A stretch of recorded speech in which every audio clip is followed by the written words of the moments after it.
저는 말씀을 받을 때 정리를 어떻게 하냐, 꼭 이게 100% 맞는 것은 아닌데 제가 또 몇 번 말씀을 드렸어요. 그래서 혹시 말씀 정리하는데 아직 잘 모르겠다, 어떤 기준이 없다 한다면 혹시 참고하시기 바랍니다. 보통 서론에서 이 말씀을 주신 이유를 저는 발견하고, 본론이 곧 이 말씀의 내용이고, 결론이 그럼 우리가 어떻게 해야 되는지에 대한 방법으로 저는 말씀을 정리합니다. 그러면 미리 정복한 에베소라는 제목의 말씀을 우리에게 왜 주셨냐? 지금 계속 우리의 말씀의 흐름 가운데서는 미리 정복이라는 내용으로, 그 흐름으로 하나님께서 우리에게 계속 말씀을 주고 계십니다. 그래서 하나님께서 우리는 미리 정복의 그 비밀을 아는 제자로 부르셨다는 것이죠. 근데 매주마다 바뀌는 것이 미리 정복한 그 다음에 지역 이름이 바뀌고 있죠. 그러면 그 지역의 특색이 있겠다라는 거예요. 지난주 미리 정복한 고린도라 함은 그곳에서 하나님이 준비하신 만남, 제자의 축복을 누렸다라는 것이고, 에베소는 무엇이냐? 우리는 미리 정복해야 되는데 무엇을 정복해야 되냐? 나의 에베소를 정복해야 된다라는 것이죠. 그래서 우리에게 이 말씀을 주신 거예요. 미리 정복한 에베소의 말씀을 왜 주셨냐? 나의 에베소를 정복하라는 것이죠. 에베소 지역에 대한 특징을 말씀을 해주셨어요. 어떤 특징이 있냐? 큰 아데미 여신, 그 신전이 있는 지역이라는 것이죠. 그래서 우상 숭배가 아주 가득한 지역입니다. 그럼 우리에게 하나님이 주신 이유가 있는 것이죠. 왜? 우리도 우상 가득한 부여 지역에 살고 있으니까 정확하게 하나님의 언약 붙잡았을 때 그 에베소 교회의 성도들이 받은 응답을 우리의 응답으로 누릴 수 있다는 것입니다. 그럼 이 나의 에베소, 아데미 여신, 나의 우상이라 하면 무엇이냐? 저는 구원받아 하나님 자녀 되었는데 우상이 있습니까? 우리는 허물과 죄로 죽었던 사람들이기 때문에 우리에게 얼마든지 우상이 있을 수 있습니다. 우상은 무엇이냐? 하나님과 인간 사이에 오직 그리스도만 존재해야 됩니다. 그죠? 내가 곧 길이요 진리요 생명이니 예수님만 하나님 만날 수 있는 길이 됩니다. 그죠? 예수님만 진리고 예수님만 생명입니다. 이게 오직 복음이라는 거예요. 근데 그 예수님 자리에 예수님 말고 다른 어떤 것이 존재한다면 모든 게 다 우상입니다. 그죠? 예를 들어서 어떤 장로님이 막 신앙생활 너무 잘하고 모범이고 정말 헌금도 많이 하고 전도도 많이 하고 다 그 장로님 존경하고 사랑하고 하는데 그 장로님이 하나님보다 자기 자녀들을 더 많이 사랑한다? 우상숭배하는 거예요. 그죠? 예수님 말고 그 자리에 자녀든 돈이든 건강이든 어떤 것이든지 자리 잡으면 모든 게 다 우상이 됩니다. 그 우상은 뭐냐? 하나님보다 더 앞서 나가는 모든 것이 다 우상이 돼요. 그죠? 그래서 우상 숭배라고 해서 어디 절간에서 가서 빌고 하는 그것뿐만 아니라 얼마든지 우리에게 우상이 존재할 수 있다라는 것을 우리는 염두에 두고 있어야 됩니다. 그래서 허물과 죄로 죽었던 우리에게는 당연한 결과라는 것이죠. 그래서 어떻게 살고 있냐? 세상 풍조를 따르고 공중 권세 잡은 자를 따랐다라고 성경은 말하고 있습니다. 그래서 하나님 말씀 아닌 내 경험, 내 생각, 내 주장, 세상의 그런 똑똑한 사람들의 말, 이런 것들 따라하는 모든 것은 다 우상이 됩니다. 그죠? 그렇기 때문에 우리가 본질상 진노의 자녀로서 어떻게 사냐? 육체와 마음에 원하는 것을 하려고 하는데 이 모든 것이 다 악하다라는 것이죠. 그죠? 그래서 나 자신의 모습을 우리가 봐야 되는데 그냥 가만히 서서 자기 얼굴 볼 수 있는 사람은 아무도 없어요. 그렇죠? 무엇인가 반사되는 것이 있어야지만이 내 얼굴을 볼 수 있다라는 거예요. 다른 사람들의 얼굴은 너무 잘 봐요. 다른 사람 얼굴 보면서 막 지적하고 그렇게 하죠. 내 얼굴을 못 보니까. 내 얼굴을 볼 수 있는 방법은 거울을 보든지 아니면 물에 비춰보든지 하는 반사되는 게 있어야 한다라는 것이죠. 내게 어떠한 에베소, 어떠한 아데미 여신이 있는가를 알 수 있는 방법은 말씀이라는 거울에 비춰야지만이 내 모습이 보이는 것입니다. 그죠? 그래서 우리는 말씀 앞에 서야 한다라는 거예요. 어떤 말씀 앞에 서야 되냐? 인생에 해답되는 그리스도라는 말씀 앞에 우리는 서야 됩니다. 그래서 말씀에서 하나님의 복음을 우리는 발견해야 된다라는 것이죠. 세상에 많은 교회들이 있지만 다 하나님 말씀 듣고 있지만 그 말씀에서 복음을 발견하지 못하기 때문에 힘이 없는 거예요. 그 말씀에서 복음을 발견하지 못하기 때문에 세상에서 조롱당하고 있는 것이죠. 우리는 하나님 말씀을 비춰 나를 바라봐야 되고 그 말씀 가운데 유일한 해답 대신 그리스도의 복음을 날마다 발견할 수 있어야 됩니다. 그게 하나님의 사랑이고 하나님의 선물이고 그 구체적인 내용이 무엇이냐? 하나님 자녀라는 것입니다. 예수님이 그리스도로 오셔서 어쨌다는 거냐? 우리를 구원하셔서 하나님 자녀 되게 하셨다라는 거죠. 우리가 어떻게 해야지 우상을 무너뜨릴 수 있냐?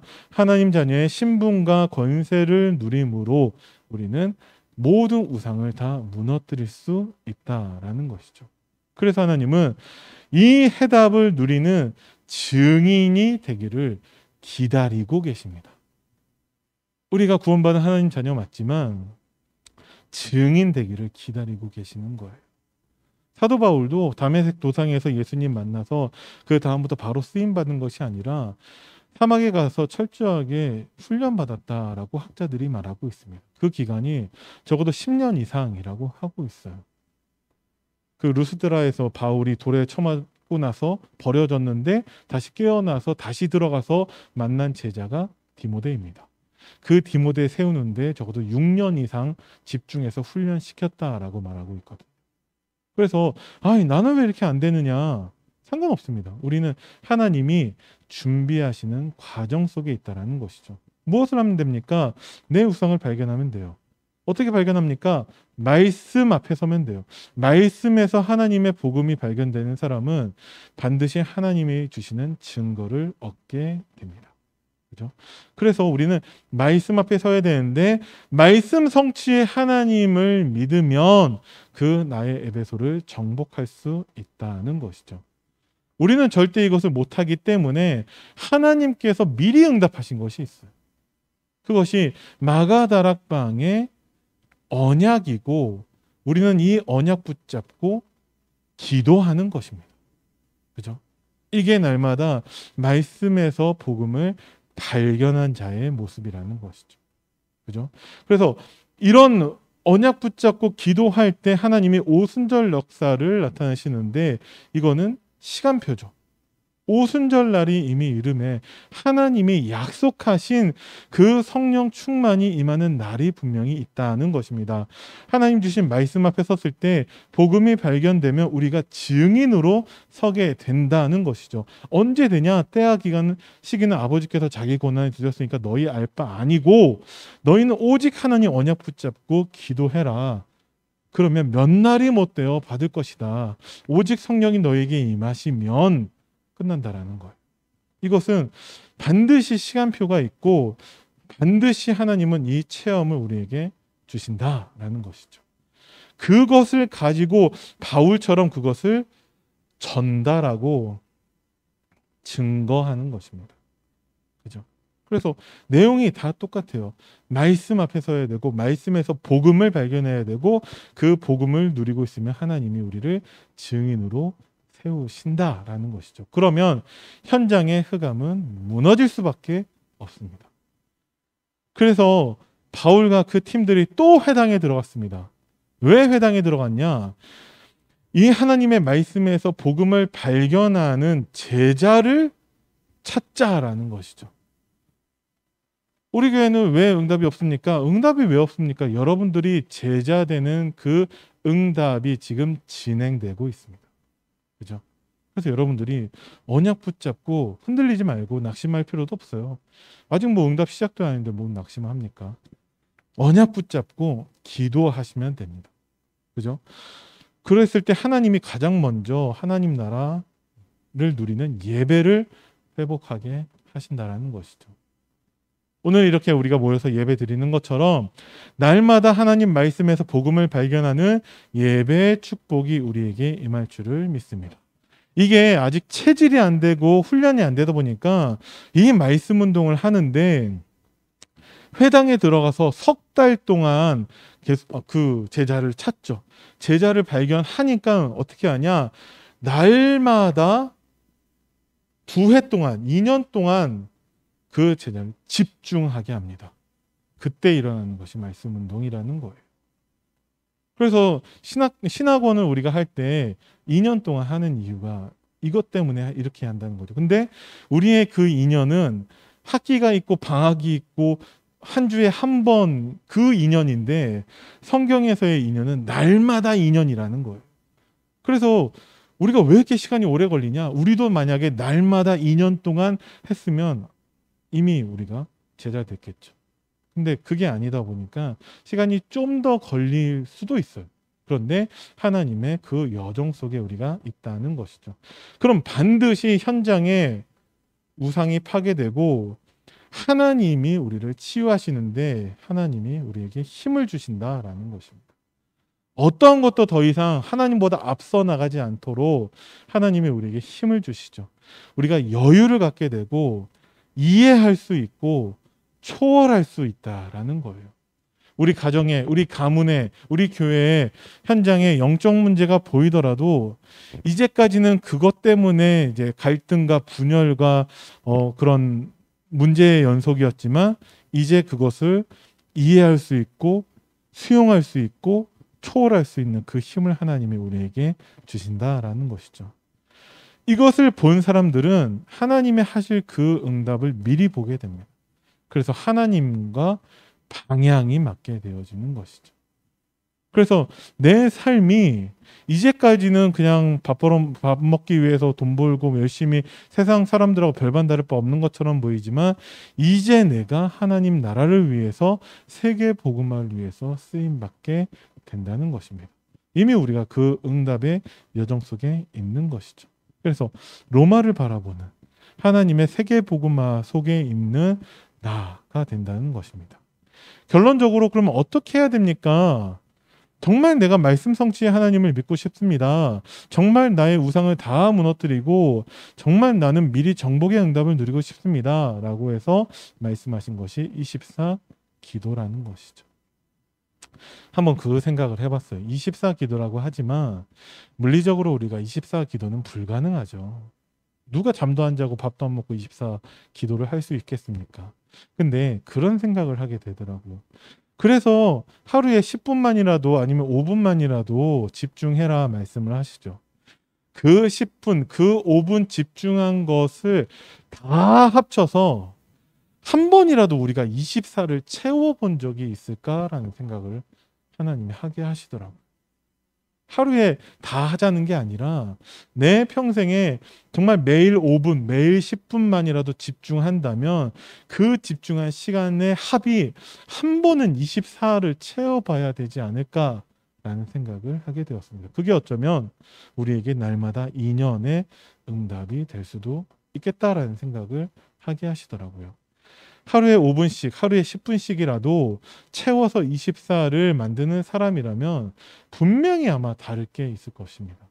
1만 시간의 법칙이라는 책도 있는데 어떤 전문성이든 간에 그것에 1만 시간을 투자하면 반드시 전문가가 된다라는 내용의 책인데 마찬가지라고 생각을 합니다. 꼭 24를 채워야 되냐라는 게 아니라 그러기 위한 집중과 지속을 말씀드리는 것이죠. 그래서 24라는 게 아침, 낮, 밤에 기도한다라고 해서 24 기도가 됩니까? 근데 그렇게라도 24 기도를 누리라는 것이죠. 왜? 사단이 자꾸 우리를 틈타고 자꾸 우리를 속이고 넘어뜨리려고 하고 있으니까 우리는 늘 깨어 하나님께 기도하자라는 것입니다. 아침에는 말씀 붙잡고 내 모든 스케줄을 두고서 낮에는 그 말씀 붙잡은 내가 만나는 모든 일과 문제를 통해서 하나님의 응답을 발견하는 것입니다. 이 응답이 반드시 꼭 뭔가 잘 되는 것만은 아닐 거예요. 요셉에게서의 이 응답은 노예가 되는 것이었습니다. 요셉에게서의 이 응답은 누명 써서 감옥에 가는 거였어요. 지금 당장에 응답으로 안 보일 수 있지만 말씀 붙잡고 우상이 무너지고 정말 하나님의 복음을 누리는 자에게는 응답이 발견된다라는 것입니다. 그래서 12명의 정탐꾼 가운데 10명은 현실 고백하고 있는데 여호수아와 갈렙은 하나님의 응답을 고백하고 있습니다. 여러분들은 내 고백 가운데 무엇이 있는가 한번 살펴보시기 바랍니다. 안 될 거예요. 우리의 체질이 우리가 그렇게 뿌리 내리지 않았기 때문에 안 될 거예요. 그래서 하나님이 밤에 집중 시간을 통해서 하나님 말씀으로 우리를 치유하시는 거죠. 그럼 제가 여기에서 여러분들께 여쭤보고 싶은 것은 매일 강단 말씀 붙잡고 아침, 낮, 밤 기도를 하고 계십니까? 어떻게 에베소를 정복합니까? 어떻게? 24 기도. 낮에 아침에 기도하십시오. 낮에 기도하십시오. 밤에 기도하십시오. 강단 말씀에서 친절하게 구체적으로 어떻게 해야 될지를 말씀해 주고 계시는데 가장 큰 문제는 무엇이냐? 듣고 아무것도 안 하는 거예요. 그래서 늘 우상 숭배 속에서 살고 있는 것입니다. 지금부터라도 여러분들이 하루에 5분도 좋고 10분도 좋으니까 오늘 당장 밤에 집중해서 기도해 보시기 바랍니다. 반드시 하나님의 치유를 누리게 되실 거예요. 아침에 일어나자마자 아무것도 하지 말고 하나님 모든 스케줄을 놓고 하나님 말씀을 확인해 보시기 바랍니다. 어느 정도로 그게 생각나도록. 문제 왔을 때 어떤 일, 어떤 만남 가운데 생각나도록 여러분들이 집중의 시간을 가져보시면 됩니다. 그러면 나도 모르는 사이에 내 모든 우상이 다 결박되어지고 에베소를 복음으로 정복하는 그 제자의 응답을 누리게 될 줄 믿습니다. 기도하겠습니다. 살아계신 하나님 은혜를 감사드립니다. 우리 안디옥교회 모든 성도님들이 강단 말씀 붙잡고 24 기도를 실천함으로 정말 이와 같이 주의 말씀이 힘이 있어 흥황하여 세력을 얻는 그 응답이 우리 부여와 안디옥교회에 있도록 주님이 축복하여 주옵소서.